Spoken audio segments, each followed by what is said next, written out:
Hey guys, it's me again. I've done some more work on the game. So, effectively, this current version, I have added in a few more detachments with new units. I have um, made it so that you don't have to fight in a city. You can fight in like a forested area or in a mixture of the two. To be honest, that's the main thing. Uh, I've also added in sound effects for a number of the attacks. So, we'll just go through. So in the previous version, we basically had spearmen and demons.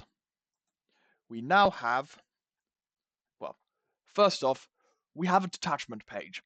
This gives you all of the stats for all of the units. The player detachments we have are field guns, musketeers, spearmen, and the Brotherhood. A field gun detachment contains one artillery sergeant and 4 field guns. For each detachment, it says the name of the detachment and the number of troops. The troops are the second card. The leader is the first card. Um, each card shows their movement, how many members are in the squad, what their health is per member, and overall. What the toughness of the unit is, what the range of their attacks is, their strength, the damage, and their actions for attacking, and whether those actions are required for attacking. So, if a unit does not require those actions to attack, like here, then they can attack either of their first action, their last action, but the attack will take that number of actions. So if they've got less than that number of actions remaining, when they take the attack, it just ends the turn. Whereas for units like this, they cannot attack unless they have that number of actions or more available. It also says what their unit type is, what unit types they're strong against, and what unit types they're weak against. So field guns, you've got an artillery sergeant and 4 field guns. Musketeers, you have a pistolier and 4 squads of musketeers. For spearmen, you have a sergeant and 4 squads of spearmen. And for a brotherhood, you have a priest and 3 squads of templars. For the enemy detachments, we have cultists, who are basically spearmen. They are led by a cult leader and have 4 squads of cultists. You have the demons, led by a greater demon and with 3 squads of regular demons. The greater demon has no leader abilities, which are what I described here. The infernal engines, same deal. They don't have any leader abilities. They don't even have a specified leader. So the detachment is just 3 infernal engines, and these are analogous to your field guns. And finally, you have kites, led by a kite alpha and containing 3 squads of 2 kites each. And with a special ability here, while the kite alpha is alive, then every time a kite shoots, they then move. So they are really difficult to kill because you can't pin them down until you've killed their leader. Go to the next page. You can set which detachments you want. So you can have a maximum of 5 of each, apart from the artillery, where you get a maximum of 2. And you can only have up to 6 detachments per team. I've set it to 6 for the time being because I have found performance issues if there are more on the board at once. This may just be my kit, but it seems a reasonable number because also with 6 detachments, games are quite long. You can choose whether you're fighting whether the map has a city on the board. You can set the city size. It can be no less than 10 tiles in radius and no more then half the grid size in radius, which basically means it can't be bigger than the grid. For grid size, you can go for a minimum of 10 and a maximum of 70. We are going to set this to 25. And I'm going to set the city size to 10. You can have a walled city if the map is big enough and the city is small enough. I believe it is that there should be more than 3 tiles on either side of the city, well, between the city edge and the edge of the grid. And if you've got more than 3 tiles available, you can put a wall in. If you don't, you can't.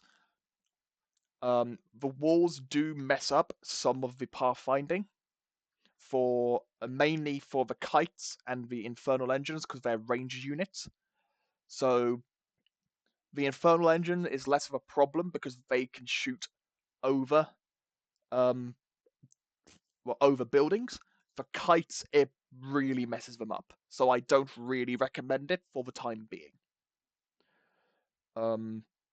You can set how big a spawn radius you want. So here, each team can spawn within a 5 square radius circle, and you can go down to a 2 square radius. I'll keep it I'll put it at 3 squares.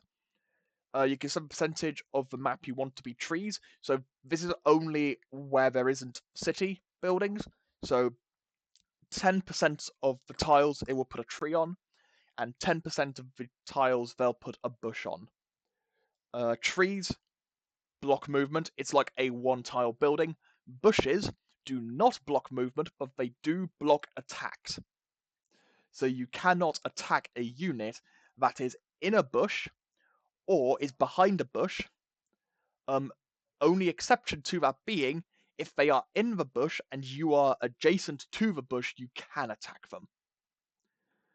You can set a map name, so if you want to load a map, there are no default maps, and you can set on nighttime.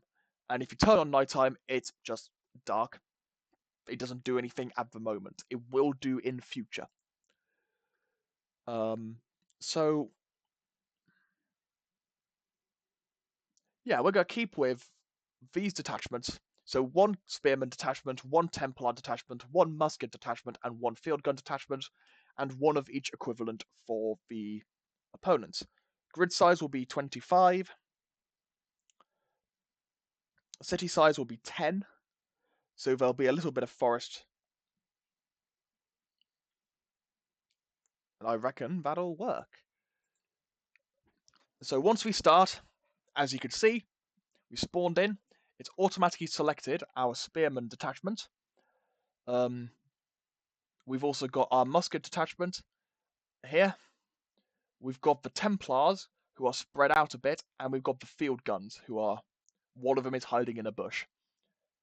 And then, on the other side of the map, we've got our kites, our demons, our infernal engines. No, these are the kites. These are the infernal engines. I need to make the infernal engine a bit bigger, but that's easy enough to do. And our cultists. Because of how this is spawned, the cultists won't really move much in the first turn, because the leader can't move anywhere, and units will tend to try and follow their detachment leader if they can. But after the second turn onwards, we shouldn't have that problem. So I'm going to move my spearmen. Sound effect.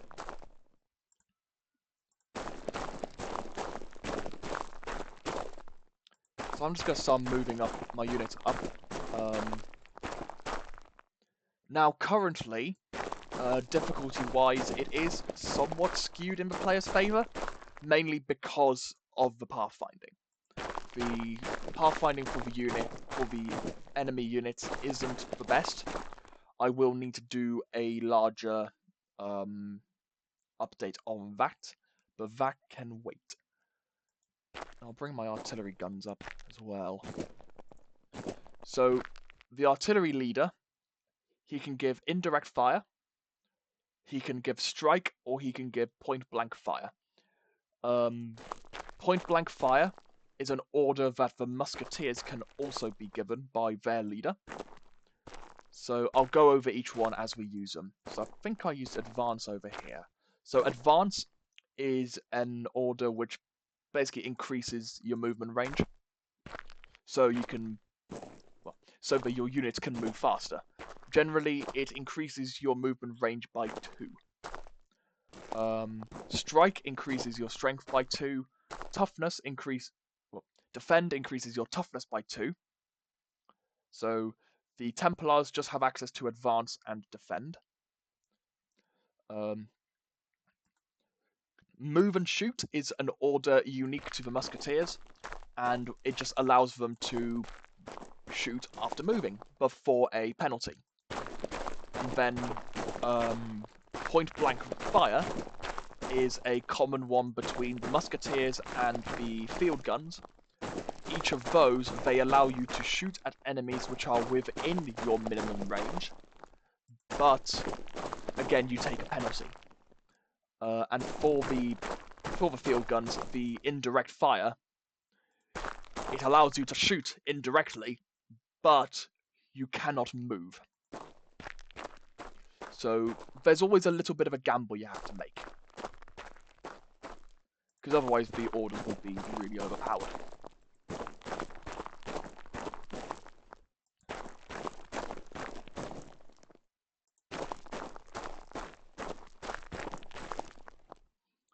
And I think that's enough, so I'll end my turn. The cultist leader gives out a blessing, which just increases movement speed and attacks, or attack strength and toughness. It's basically a combination of all of the sergeant's abilities, but toned down a little bit. So normally, cultists are slightly weaker than your soldiers, but the cult leader makes them slightly stronger.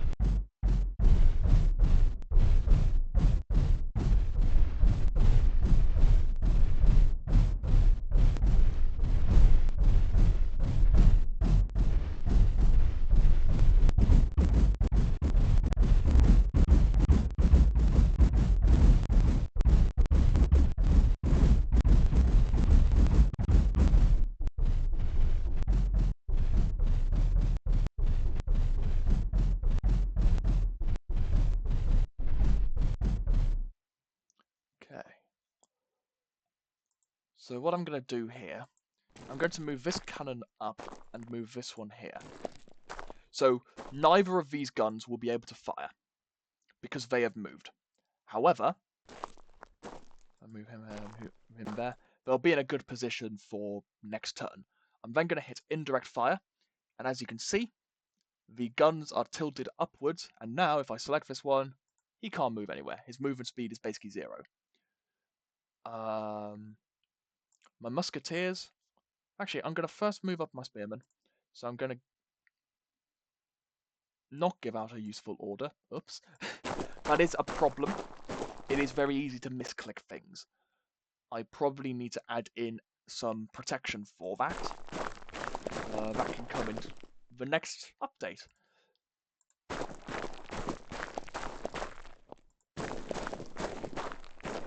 move them up. I'm going to move you to...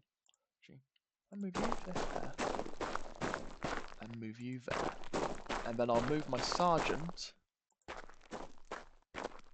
to there. I can then bring my musketeers up, and they just need to line up along the back there. So I'll bring you here.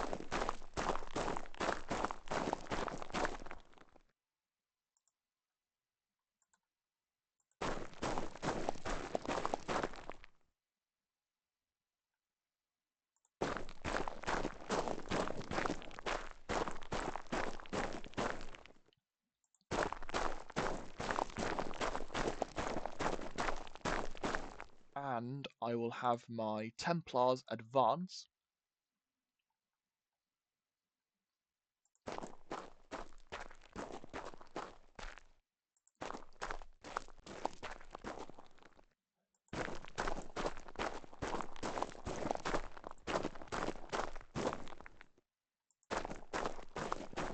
So once I finish advancing these, I'm then going to open up with my field guns. I probably won't show the whole battle, because, again, they can take a while, but it should give you an image of what's going on with these. So, can I see? Aha!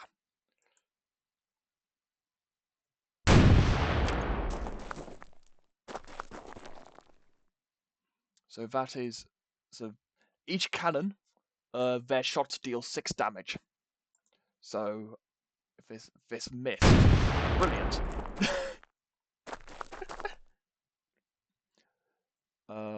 So, after that, I'll end my turn because I've got no more attacks I can do.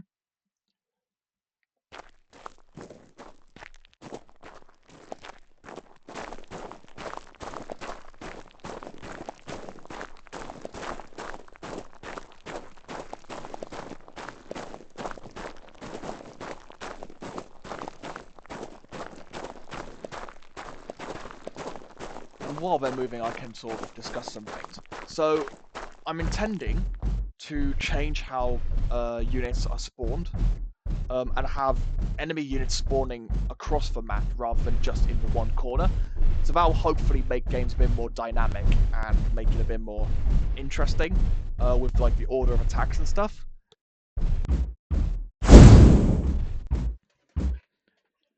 Aha.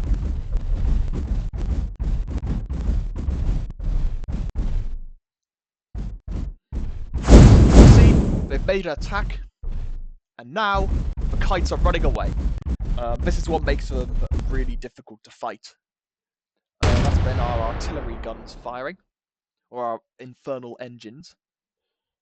As you can see.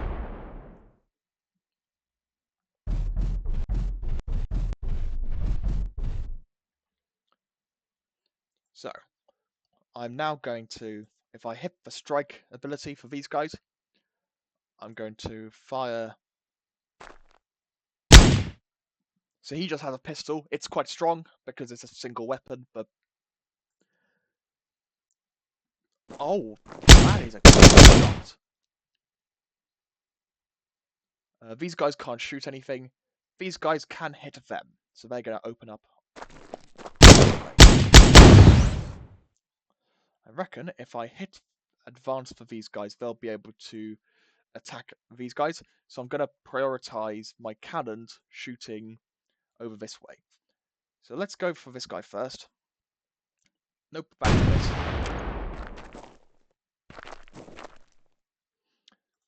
One animation set I do want to add is going to be death animations, but for the time being, they're not really a critical thing.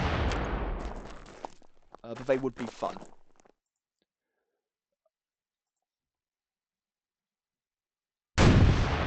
Wow, these guns are really not very good, are they? Now, once they hit, they're quite dangerous, but it's hitting which is the problem. Like that.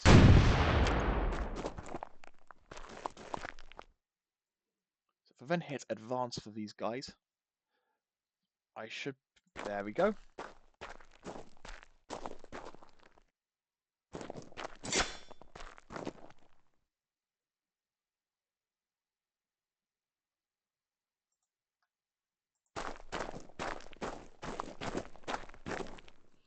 And then these guys, they're not going to be able to move quick enough to be able to do any attacks, but I can get them into the fight to start with. And then if I hit these guys with defend, I'm going to throw you against him, because this guy is going to die, but it will block this guy from being able to actually move somewhere to then do damage, which is a good thing for me. And then this guy is going to move up to here and end my turn.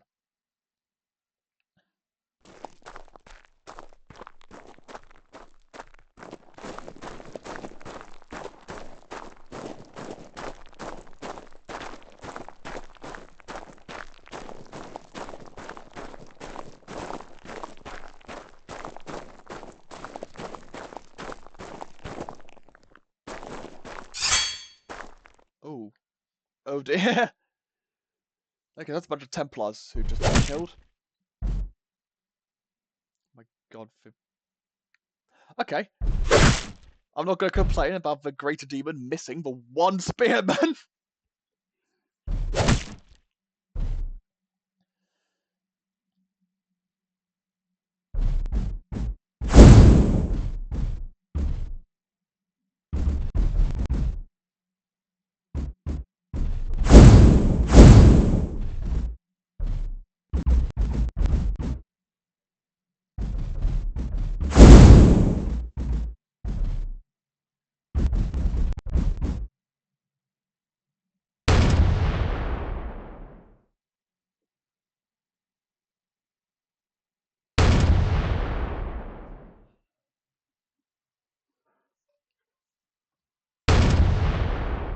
Okay.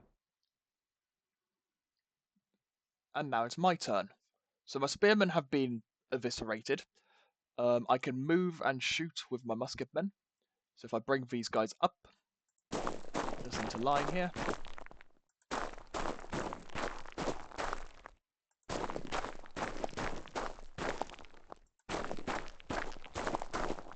They can then open fire. They'll be at a penalty because they've moved,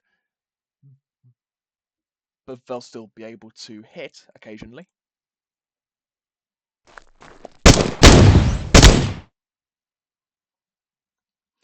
With all the range units, if they have multiple attacks, I have set them up so they have a little delay between each attack, so it doesn't feel quite so rigid, I guess.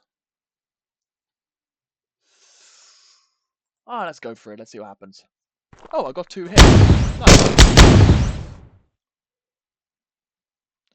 I'm then going to go for indirect fire. And then, once again, prioritize the ones who aren't in melee at the moment.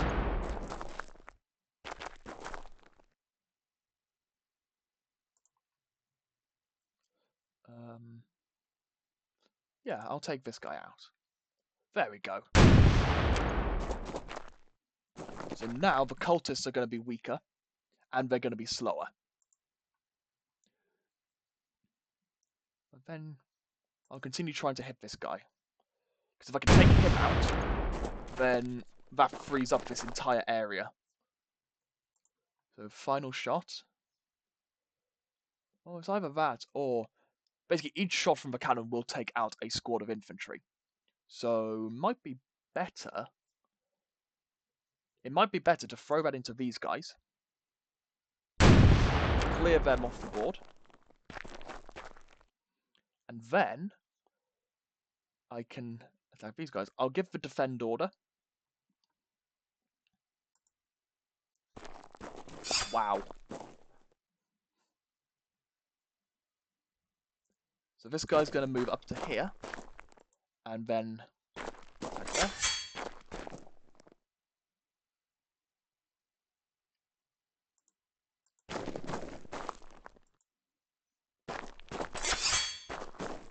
So that will kill one of their kites, which will make that unit half as effective. I'm going to give the strike order out here. And then try and attack this.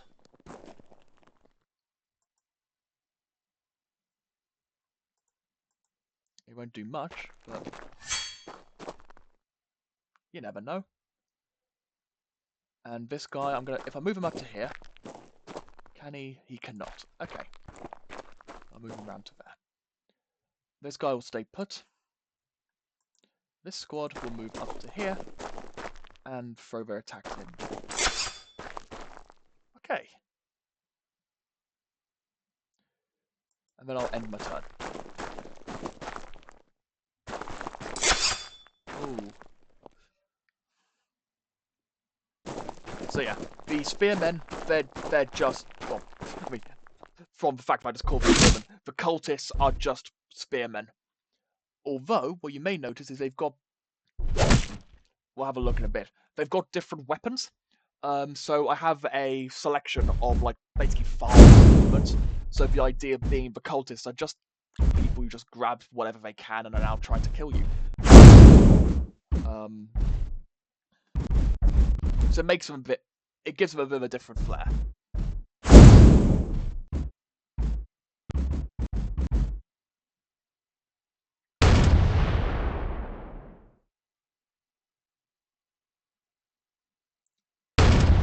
Oh dear. So those Templars are now dead. Final squad. Final cannon. Nope.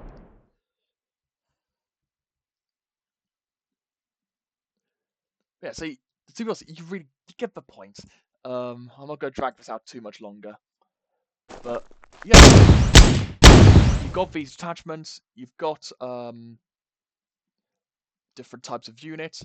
I haven't been able to show this guy's attack, but that's fine. Yeah, not really much more to say on this one. I think for where I'm next going to go with this, I'm going to try and make a proper main menu, so that when you start the game, like you can actually go into like a tutorial area which gives you all the instructions, and you can then select to go into regular battle, and you can select the campaign mode. I then need to make the campaign mode, but once I've done that, then the game will basically be ready to play. I say that like the campaign mode won't take me a really long time. For the campaign mode, I've basically got to make it so that you can. Well, I've got to do all the dev work I've done for the battle mode. I've got to do probably a similar amount of stuff, possibly more, and I've got to implement a save system. Because currently it doesn't save your progress on it. For a single battle, that's fine. If you are just playing for a single battle, then yeah, it's not really a problem. But if you are playing a full campaign, you're going to want to be able to save your progress, because the campaigns will take a while. They're supposed to take a while because they're a campaign, so it'll be multiple battles which you have to fight. So yeah, it's going to be a bit difficult for that one. I'm going to have to figure out how to save data effectively and securely, but that'll be a job for future me. Um, I guess with that, I've not really got anything else to say, so bye.